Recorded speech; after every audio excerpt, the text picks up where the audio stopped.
uzaq bir-birimizə, İstəsək yaxına gedə bilmərik. Tanrı da xoş baxmaz heç üzümüzə.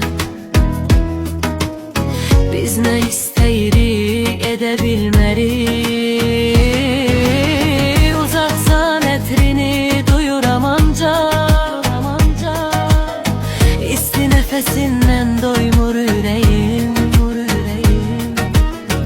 Uşaq tək günləri sayıram ancaq, Təkliyi yaxına qoymur ürəyim. Baxma yer üzündə elə təkəm tək, Sən mənim ruhuma sirdaşlıq elə.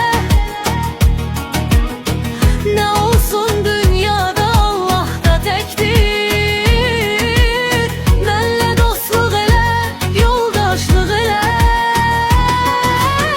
Baxma yer üzündə elə təkəm tək, Sən mənim ruhuma sirdaşlıq elə. Nə olsun dünyada Allah da təkdir, Mənlə dostluq elə, yoldaşlıq elə.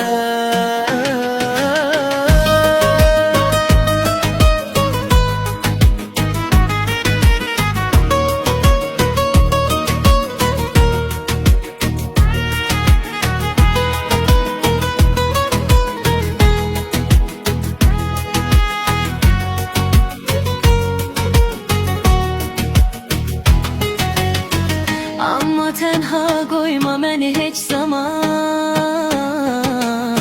Çox da ki uzaqsan hərdən yad elə. Ağrıyan ruhumu oxşa əzizlə, Bir soruş halımı məni şad elə. Onsuz da ölüm sənsiz beləcə, Heç kəsə açmaqda olmur bu dərdi. Kaş səni görüncə, səni sevincə, Səndən ayrılınca ölüb gedərdim. Bircə sənə görə yaşayıram mən, Yoxsa ki istəyim, arzum tükənib.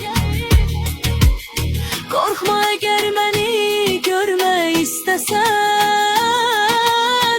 Üzümə baxanda adam ürkənir.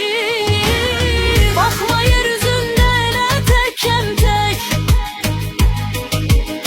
Nə olsun dünyada Allah da təkdir,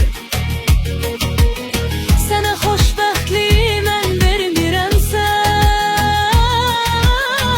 Axı məndən başqa kim verəcəkdir?